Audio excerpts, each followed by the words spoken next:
Well,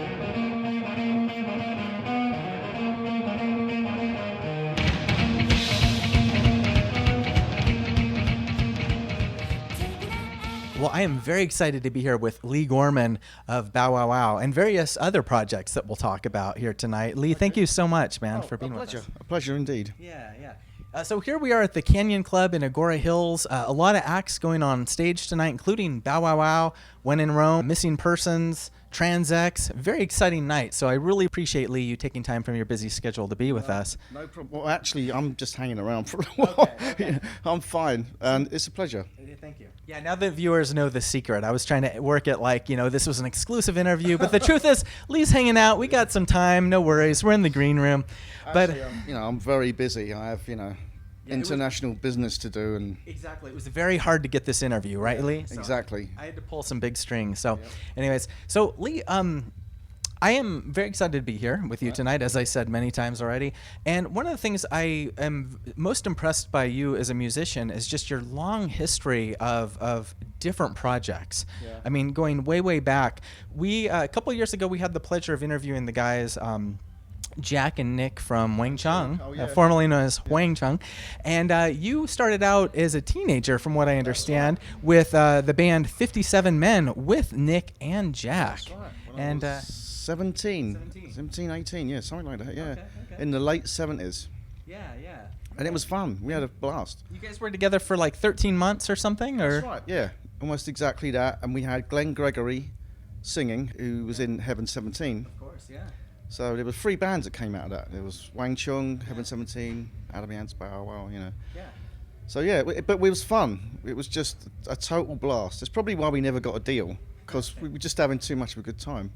There was just too much power in that group. You guys had to kind of divide and spread your seeds around a little bit. Just kind of starting out, and Nick and Jack were writing the songs, and I was just playing their stuff, which was good, but. Yeah. But I wanted to do stupid stuff. So they were very polite. Said, no, don't do that. Oh, okay. Yeah. Well, it's a beautiful thing. Again, looking at kind of the origins of things. And I had read online that you were classically trained as a guitarist around the age of 12 or so. Is that? That's right. I wouldn't go so far as classically trained. I would say I had quite a few classical lessons. Okay. I didn't go to an academy or anything like that. Okay. But I went to a good school, and they had a music program, which was pretty good. Yeah. And I did classical guitar. Wow. And it was cool. And a lot of the techniques I use on the bass is from what I learned on the classical guitar. I actually prefer playing bass than guitar. I just like the sound of it. Yeah. Did I tell you how I ended up playing bass? No. We'd love to hear it. Yeah. I was about 13. Yeah, I was 13. Mm-hmm. And I grew up in the East End of London, which is I suppose you'd call it the projects. Not quite as bad as, but just... Not quite the ghetto, but not socioeconomically, not at the top of the sphere. At the bottom, but I never wanted for anything. I was not deprived in any way. But anyway, it was kind of down there. And we used to hang around on the street corners playing our cassette players, because that was when they first came out, playing Roxy music. And the bigger guys used to mess with the girls and say, this is us, listen to us, this is our band, this is us. And they would play Roxy music. Okay. And of course the girls bought it. I'm like, oh God, they believe it. And they said, you thought this bloke was Brian Ferry and Brian Eno? No, everyone was probably kidding each other. I don't know. I was the 13-year-old. These guys are all 15, so they were big guys to me. Okay. Yeah. So anyway, this little charade went on for a week or two, and then it got round the bigger guy's school, and it turns out Mark Bolan's road manager lived right next to the school. Okay. And he said, "Oh, here you've got a band." I said, "Yeah." I said, "Well, Mark's got his spare gear here. Do you guys want to try it out?"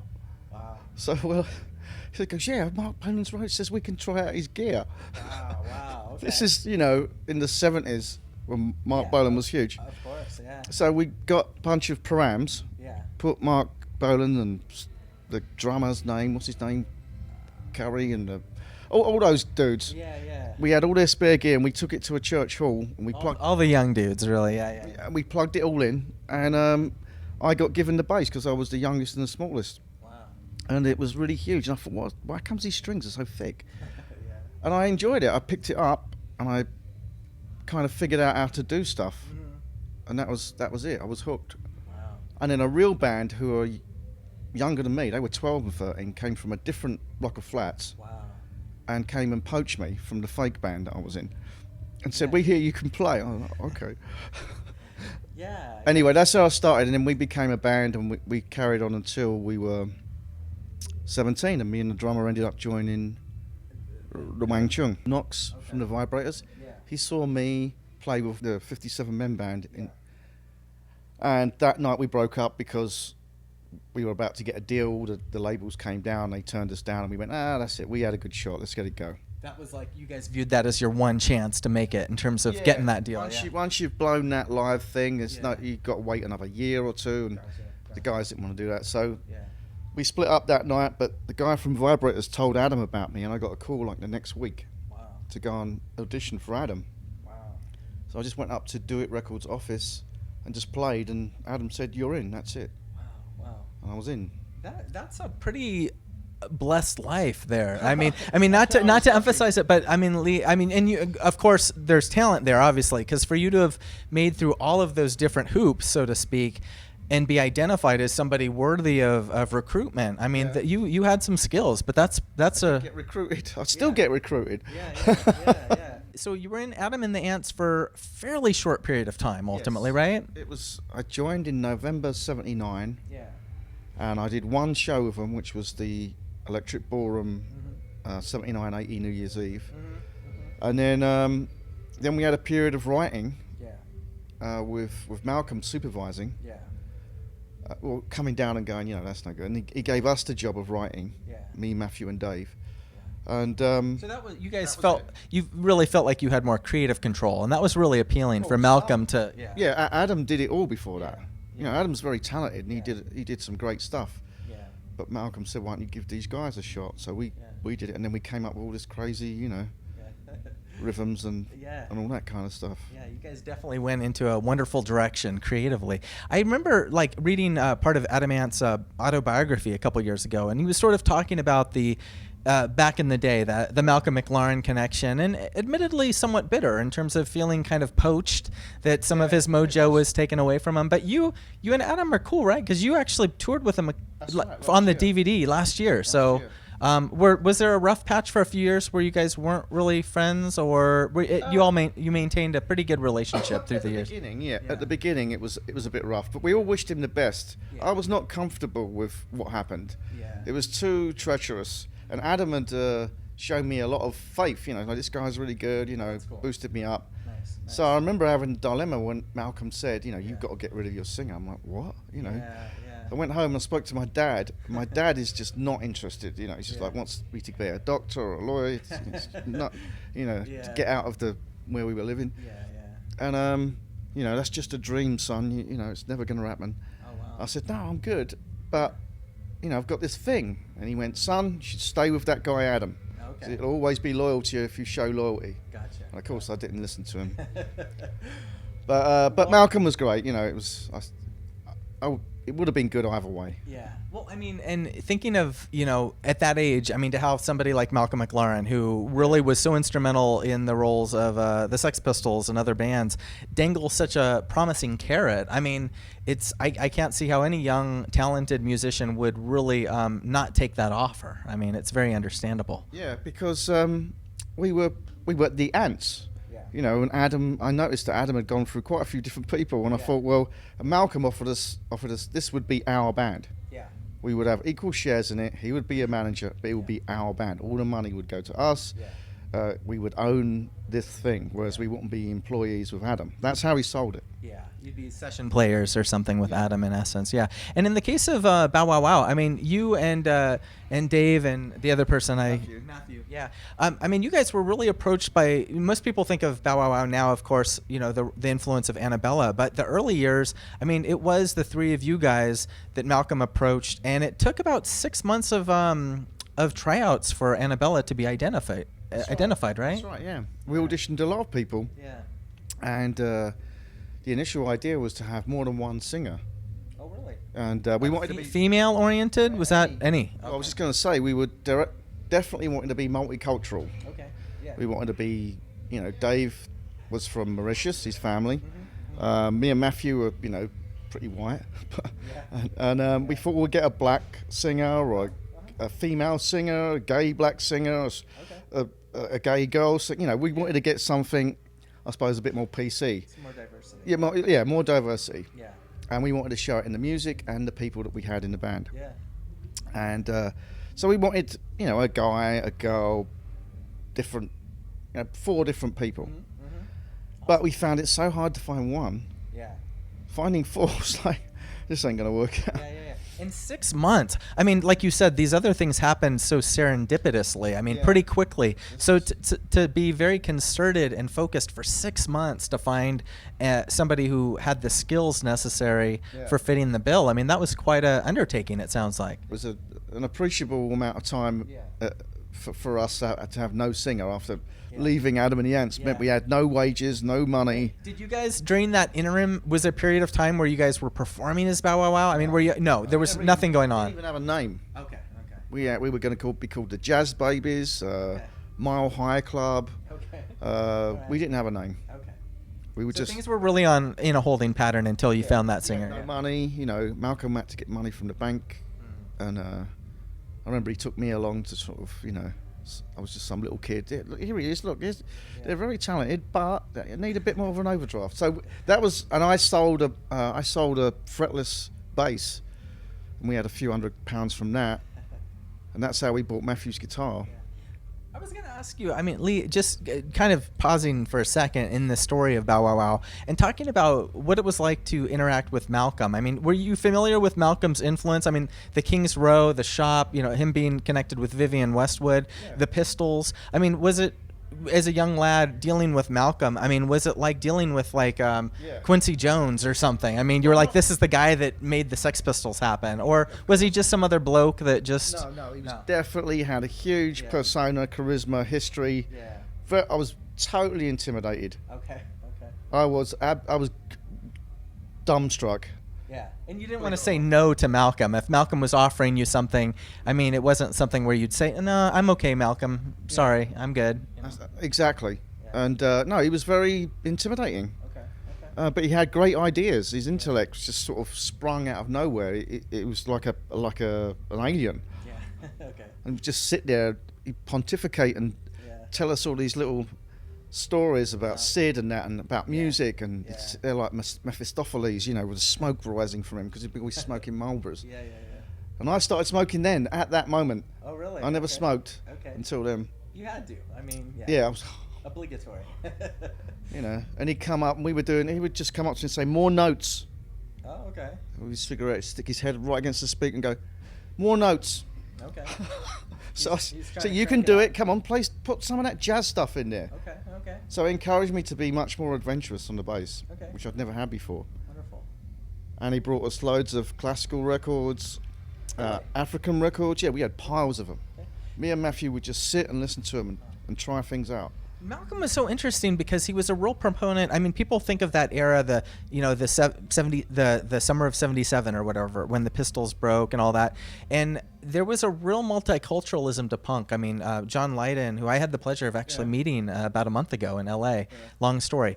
Going to Jamaica for almost a sabbatical. Don Letts, his influence. I mean, the Jamaican influence, the Dominican influence there. It wasn't just a white working class thing. I mean, it was. It was at first. It kind of was very white working class, very council estate, like where I came from, but as things went on.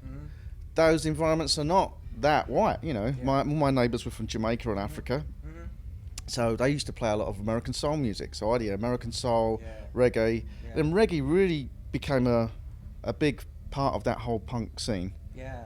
And the influence on the two-tone second wave ska music and things like that. It all started melding together, and it was very cool. Like I say, most of us that were from like that poor area. Come from multicultural backgrounds, so we were hearing that stuff on a daily basis and liking it.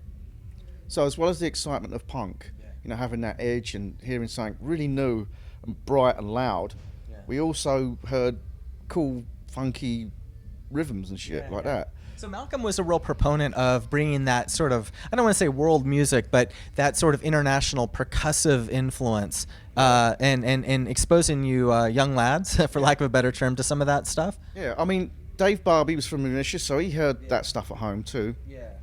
Before that, I was into Stanley Clarke and Jaco Pastorius and all that kind of stuff, as well as punk. Okay. So I had a weird background like that. And one of the favourite records my family used to play at Christmas parties was Burundi Black. Okay, yeah. And I was a kid, I used to play a little African drum and drive everyone nuts, play along to it. And then Malcolm and Adam put together 23 songs on a cassette, and one of those tracks was that. Really? Wow. And that was, I thought, that sounds like ants to me. Yeah. He said, you guys have to come up with ant music. Yes. I'm like, so what do ants sound like? They sound like, and it seemed to fit. And that's the origin of ant music as we now look back and think about it, yeah. I don't necessarily want to take credit for that, but you know what I mean? Yeah. That's what I was thinking at the time, Yeah. and that was just one of the ideas. Everybody else had ideas. And then Dave found he had a natural thing for playing Latin grooves. And I added that African thing by showing the beats, by scratching. Wow. And then Matthew had a real knack for playing surf guitar on the top. Yeah. So we that's when we found our formula. Yeah. And it was unique, but Malcolm put us through a hothouse of study and applying that. We were quite dedicated. Yeah. So Malcolm, I mean, somewhat of a polarizing figure, I guess. Yeah. I mean, some people differing opinions, but in your case, I mean, really, he had really high hopes. He held you folks to high standards, and he was, for lack of a better term, kind of a taskmaster. I mean, he kept you on point, right? Absolutely. He didn't let you hang out, do too many drugs, drink too much, things like that. The whole Sid thing. Yeah. Just said, any drug nonsense, you're out. And I was never a druggy kid, nor was Dave, and nor Matthew. And then, but he would structure time. I mean, I learnt from him when you talk about mastering tasks. He would start.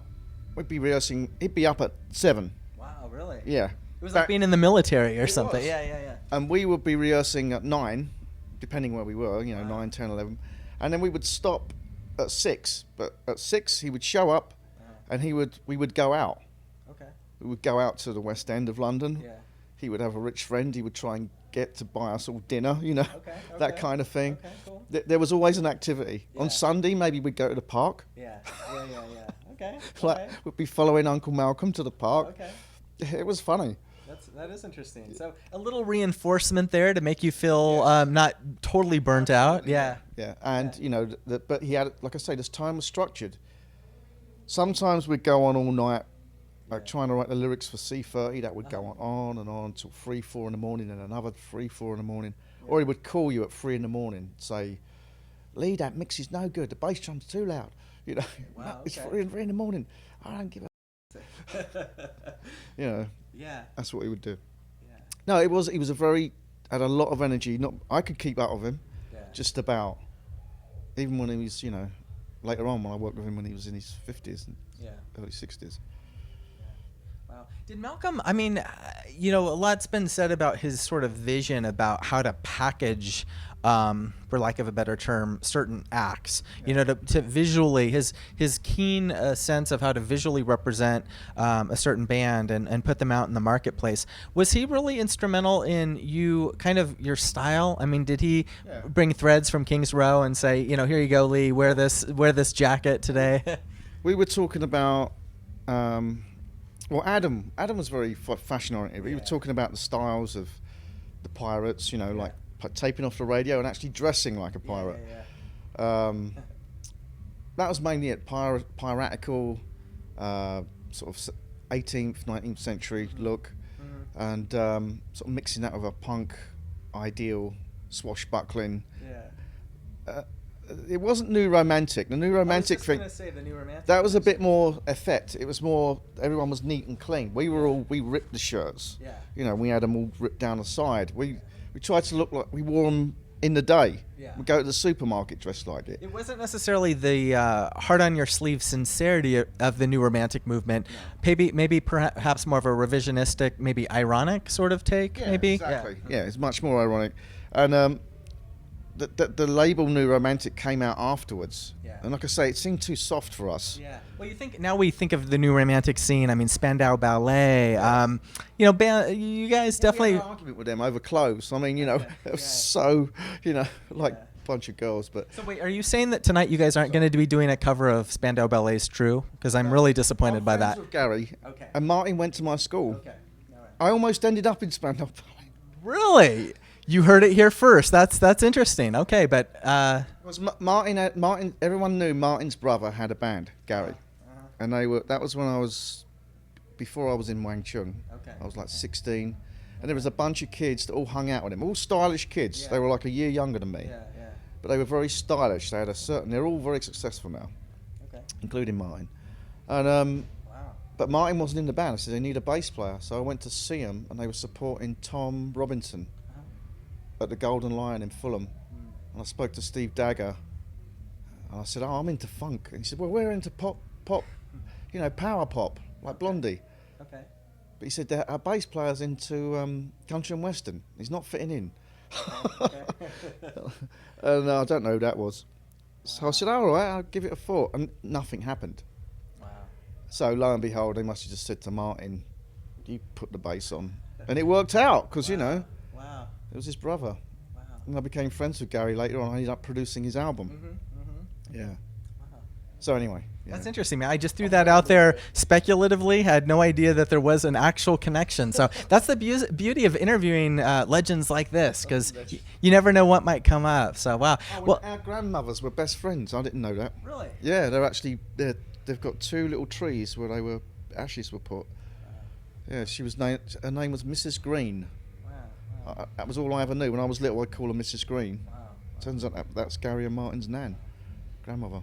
It's so interesting to think back. I mean, so many artists came from that sort of geographical and socioeconomic sort of cultural context that now we're looking back 30 plus years and saying, you were friends with so-and-so. I mean, what do you think there was about that time and place? Was it the punk movement? Was it increasing international interest in what was going on in England at the time? Or was it just sheer talent? I mean, were you guys just... of course, right? Yeah. No, I think the punk laid the groundwork. Yeah.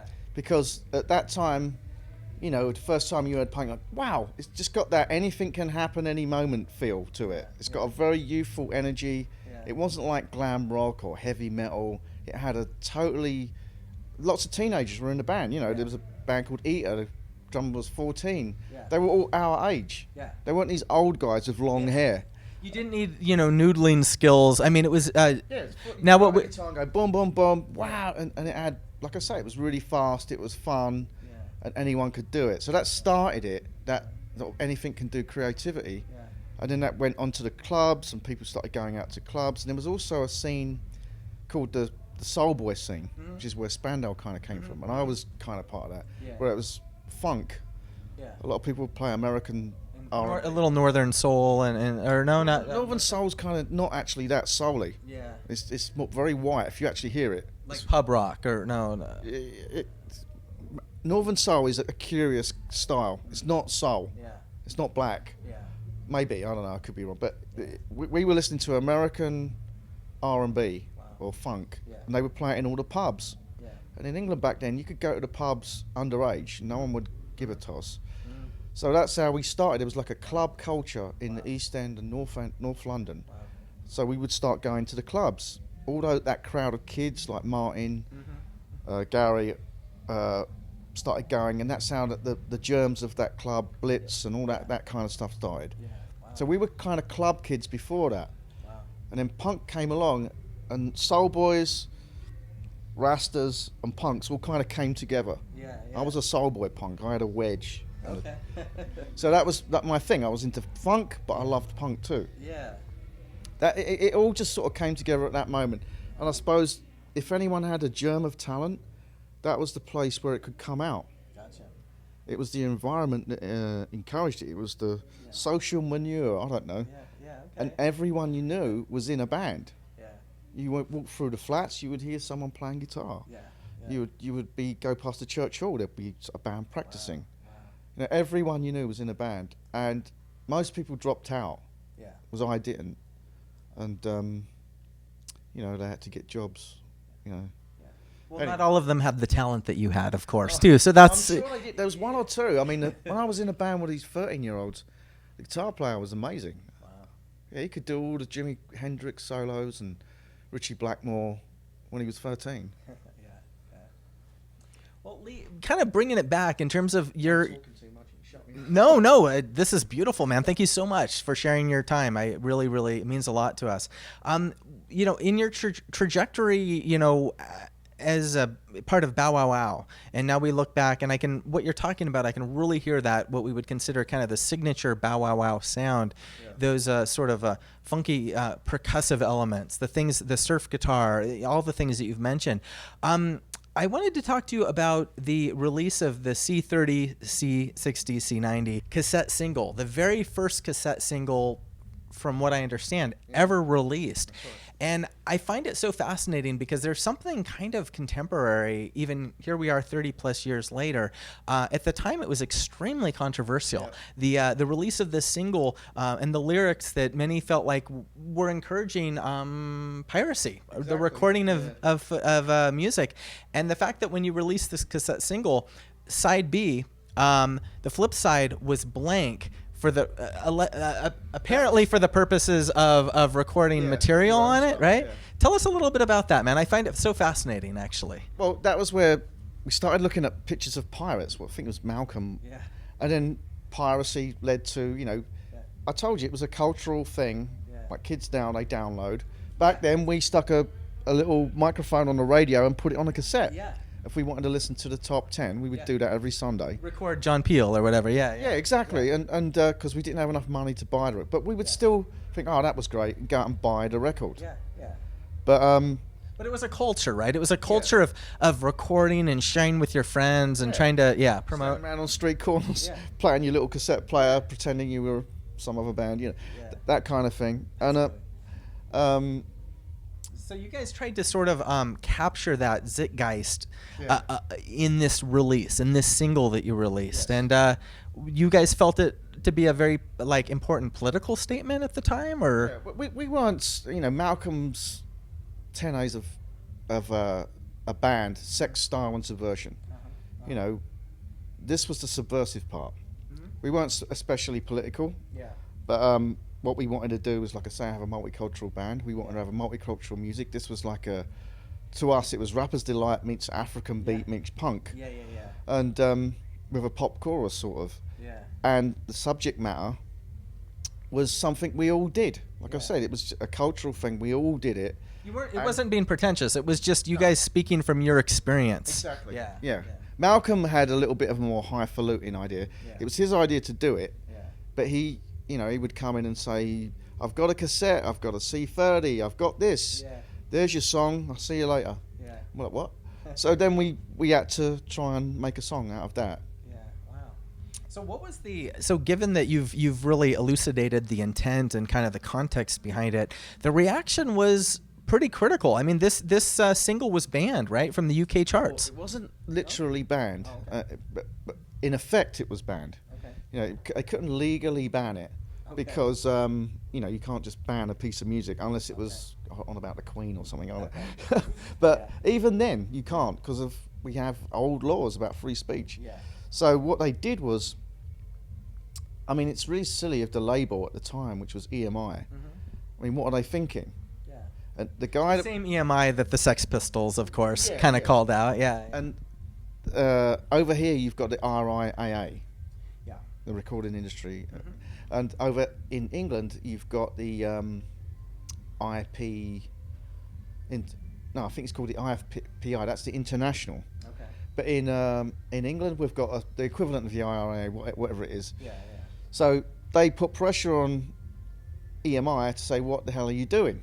Putting a record out. We sold, I think we sold more than ABBA that week. We had the printouts. And, you know, it wasn't a good week for ABBA, obviously. Hey, still, that's something, though, to be able to say you beat out ABBA. On the way out of their chart, they just had some huge hit. But anyway, so we should have gone to, like, I don't know, number 14. But we stayed at 37. which was totally anomalous because we had the printouts. We sold a lot compared. But something just wasn't right in Denmark. I mean, something was a little off there. Yeah. They just totally pulled it. Like I say, they banned it in effect, and because it didn't go up in the charts, it wouldn't go on the radio. Okay. So if it didn't go on the radio, it was going to go straight out again, which is exactly what happened. Wow. But we went to the CEO, the chairman of EMI. We went in his office, and it was where they had all the Beatles records on all. Yeah. You know, Malcolm wanted us to do a Sex Pistols on them. Yeah. But we're not the Sex Pistols. Yeah. We're generally nice boys, you know. So we're like, well, we're not like that, Malk. So we started arguing with the guy. I said, look, hey, look, your next record will be a hit. You know, in other words, play the game. Yeah, we got your back if you play along with our rules. You play along. You've been a bit naughty. Okay, we made a mistake. We shouldn't have let this out. We should slap on the finger. Yeah. I mean, they shouldn't have. If they were going to do that, they should have said something earlier. Yeah. But they probably knew that would have caused trouble. But anyway, and it got out of hand, and they called security, and they threw us out. And Really? yeah, we threw a thing through the window. We smashed the window, and Really? we threw some Beatles records out the window, and of course it didn't come out. I would pay big money to see even still photos from that incident, Well, because that's had 2 newspapers outside waiting to take the pictures, and of course what happened? Nothing. wow. They already had it in place. They had contingency plans. Wow. Any nonsense, Wow. blackout. Nobody heard a thing. So No, Malcolm, being the quintessential public media guy, he saw the potential to capitalize on this incident, and the powers that be did not. Wow, that's totally buried it. They had it all in place. Wow. Newspaper pictures didn't come out. We went on the local, the London radio station. That never came out. There was a few lines in like the Melody Maker or something. Wow. Nothing. So what was your relationship like with EMI after that? What happened? We were embalmed, as they call it. Industry term, which where Blacklisted, they don't let you out of your contract, so you can't go anywhere else, Okay. and they don't promote what you do. But Indentured servitude, kind of. Yeah. yeah, but they still allowed us to record. They took our budget away, and they gave it to Duran Duran. Okay. Well, they had a club budget. They had limos, and I could go. They took all that away from us. We were put in the basement, Wow. but we did get to do the 8-track Flick Pat Pop. Okay. And then we got out of that deal and we went to RCA. But see, unfortunately, if Malcolm probably had, if we had played the game Yeah. and let that song, the next one, become a hit, Yeah. Adam came along with his version of it and blew up because he had a great image. He was on TV, he had that white stripe, Yeah. and we were done. Yeah. So that whole thing, that controversy and trying to make something out of it, really killed us for a year. Wow. And in the meantime, Adam comes along and steals our thunder. But good for him. Darn you, Adam Ant. We're coming for you next. No, just good for him, because you know we'd done the dirty on him, and Well, what it's karma. I mean, I don't want to say yeah. exactly. He was like, well, good luck, Adam. Well done. And Wow. just trying to be too crazy doesn't work. Yeah. You know, and that's when we said to Malcolm, you know, you went against our nature. We're not office wreckers. Yeah. You know, we're not like that. Yeah. But then again, we weren't happy about acquiescing to their corruption. Yeah, it's kind of a paradoxical situation for you guys as young artists and stuff like that. Well, Leigh, I want to, another thing, it's been covered in depth, and I don't want to go too far into it, but in terms of like, the controversies of Bow Wow Wow early on, Malcolm, the selection or designation of Annabella at the time, 15 years old, there was some controversy around her. I know the one album cover, I think that was banned in the UK, right? The artistic shot of, here. Okay. Yeah. And it was as you see up on screen right now, just a tasteful shot of her, by a riverbed. I mean, it was not pornography, but she was a minor at the time, and that was in many circles controversial. Yeah. So there was some fallout from that, right? Like, not as much really as you'd think. I think now there would be. I think standards have changed. I think people are much more sensitive about that kind of stuff. I suppose quite rightly. But at the time, we weren't much older than her, and we thought it was a good idea artistically to do that. And it wasn't. Was Malcolm? I mean, did you guys feel? Was there an element of sort of incendiary incite? Was that intentional on Malcolm's part? Did he think it would be controversial, or it wasn't? It had nothing to do with that. subversive as of controversial, and basically that's just coming up from somewhere and setting things alight, putting the cat amongst the pigeons, as he would say. And that's about it, really. Nothing sort of too broad. And like I say, probably wouldn't get away with it these days. And culturally, people were less accepting of that kind of thing. Well, Leigh, thank you so much for sharing, your insight on the history of Bow Wow Wow. It was really educational for me. And I wanted, folks out there may not be familiar with some of the other work that you've done through the years. Really, really impressive. One of the artists that you've worked with in the late early 90s, really, that I really liked was Soho. Oh, right, yeah. And you did some production on that release and also toured. That's right. And there's actually some footage of you on the Arsenio Hall show. Oh, that's right. And Yeah. I wanted to ask you kind of your recollection of that era. Just interesting to see some of the other influence that you have had. Right. Well, after Bow Wow, I didn't really know what to do. Yeah. And I had a kid and a mortgage. Okay. I just bought an 8-track machine. I thought, this I don't really like 8 tracks, it's not enough. So I ended up getting a 24-track machine. Okay. And then I got a loan, and a business loan, and then this, that, and before I knew it, I had a full-blown studio. Okay. And I had clients coming in, and I just picked it up as I went along. So things kind of came full circle, because there you were 10 years prior as kind of a young lad with Malcolm, and then early 90s, there you were kind of in a really influential role where new artists were coming to you for guidance and mentorship, right? Yeah. They just kind of showed up because I had a cheap rate. Hey, that's important too, yeah. But no, I got on really well with them, and I kind of figured out I knew what I was doing, what buttons to press and whatever back then, and I had the experience of knowing how many bars to put a verse and chorus and that kind of thing, and they were really talented as well. And I just helped them a bit. They didn't really need much help. So it was mainly them, really, not me.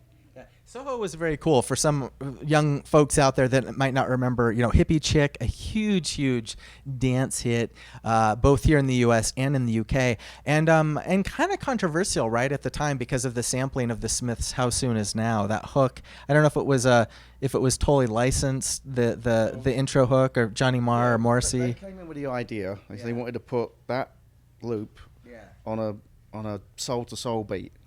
And they had a song behind it, and I said, it's a great idea. I said, but it's going to be a problem. And they went, yeah, we know. I said, well, so let's call up Johnny Marr. Okay. So we found his number, called him up, and played him over the phone. And he said, that's great. No worries. Okay. So, great. But of course, he doesn't own his publishing. He wasn't the exclusive owner of, No, he'd already sold it to Universal, because they were, the Smiths.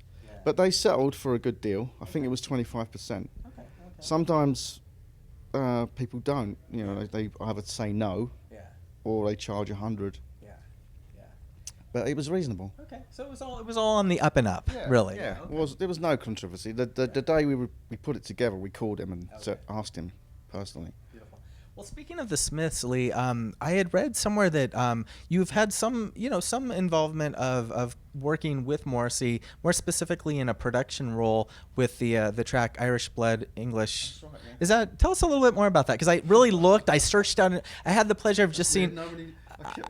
Is it a secret? Because I just saw more. I interviewed Morrissey the other day. No, I wish I could say that. I did not. But Morrissey, if you want to be interviewed, I'd love to. I saw him a couple days ago, a sold-out show in San Francisco, and I had read that there was some connection with you and Morrissey, but I couldn't find a lot of detail about it. So could you tell us more about that? Well, I knew the guitar player, Alan White, and he's another amazingly talented person, and he can tell you the key of any song, pick up any riff. He's just one of these uber talented people, and I just became fun. I helped him. He wanted help with his songwriting, the technical part. And Alan, just for the record, I mean, people think of Morrissey as just a totally solo thing, but really, folks like Boz Borer, formerly of the Polecats, and Alan actually co-wrote a lot of the songs that Morrissey ultimately we think of as Morrissey solo songs, but Alan had at least co-written many of them. Yeah, well, Alan would put together a piece of music. Mm-hmm. And then Morrissey would just come and put his vocal. He would never consult about the music. He would just stick his vocals on top of it. Wow. And Alan needed some help, so I helped him with some loops and things like that. Yeah. and another friend of mine, he helped him too, Tim Polecat. Actually, we have, speaking of Tim Polecat, we've had the pleasure of interviewing Tim Polecat randomly in San Luis Obispo, where we're from. And we talked at length about his connection with, of course, Boz. And Tim, a really cool guy. He's been involved in a lot of interesting things through the years. A lot of interesting things. Some of which, we'll just, music is what we're talking about here. And really nice guy, though. And he, I really, not to sidetrack too much, but a really nice guy. Well, anyway, me and him worked on that stuff for Alan. And then, like a few months later, Alan said, "Oh, we need to produce these up to do a full demo for Morrissey to put his vocals on." Mm-hmm. So, do you want to do it? Because he knew that I'd produced before. Yeah. So we went that route. It started off on Cubase, so I converted it all to Pro Tools, and then did all that technical stuff, and then took it in the studio and I, produced the vocals. Yeah. Did you actually get a chance to sit down with Moz at all, or it was mainly we went in the studio. It was just me and him and the engineer, and he did all those things. Irish Blood, English Heart. It was amazing. I wasn't actually a big fan until I sat in the studio with him and heard him do it. And where I thought the chorus was going to be, he put the verse. And it was interesting. Well, that's an interesting, Leigh, that era. I mean, we look back now, here we are, 2016, gosh darn it. It's about 12 years prior, 2004. Morrissey had been in kind of a, for lack of a better term, a lull since 2007, since his record contract went out. And when You Are the Quarry came back, that was really, now we look back as his sort of comeback album. And some of those big singles like First of the Gang to Die and Irish Blood, I mean, some people could argue that those singles helped really bring Morrissey back into the public eye. So there, no pressure, man, no pressure. But that's a pretty credit. But I had a little bit of juice to it, and so did Tim. I have to give him credit too. And but I finished it off, but he didn't like me. I wanted to ask a little bit more about that. I had a London accent. He doesn't like guys from London, and I made the set into. And his assistant helped put this his favourite soap opera, Coronation Street. We did like a living room of his. I heard about that. It's interesting though, Leigh. I did a number. I did a whole number, and I and even a few lines. I told him how to sing it, which no one had ever done before, which probably lost me the job. That's interesting. Because you're a East Ender, and wasn't it the case that Morrissey was slated to go on the show East Enders? Like that was like a soap opera, right? In the UK. Yeah. I had read somewhere that he was really. He likes Coronation Street, which is from up north. Okay, all right. It's not East Enders. I don't know, but anyway. So he hired another producer to do the mastering, to finish it off, and it was exactly the same as the stuff I'd done. It was. And I was so shocked. I couldn't believe it that he'd pulled that. But it's the way it goes sometimes in the music business. Yeah. I went to a lawyer and I played him, I A-B'd my version and the finished version. Wow. And you couldn't tell them apart. But I never had that kind of money to sue him. So so this is an interesting story. So to this day, sadly, no real... They'd probably sue me for this. Well... You get nothing. Have a message from Morrissey? I'm not lying. I'm telling the truth. No defamation. I appreciate your candidness, and I think that's something that comes through. I've forgotten all about that. I just don't let it go. Well, I didn't mean to traumatize you. I just had. It's totally fine. Now you're gonna be like, I'm gonna sue you, Morrissey, because that Jason guy talked to me. No, I just don't have those kind of resources to do that. So, well, here, this is our chance to clear the air. For the record, in looking at trying to dig out more information about this connection and not finding a lot, this hopefully will be the definitive sort of record of verifying that of your involvement. All right. And well, Leigh, thank you so much. I really appreciate your sharing, man, and I look forward to maybe being able to interview you in the future when we have a little more time. So. Okay. Thank you very much. Cheers. Thanks so much, man.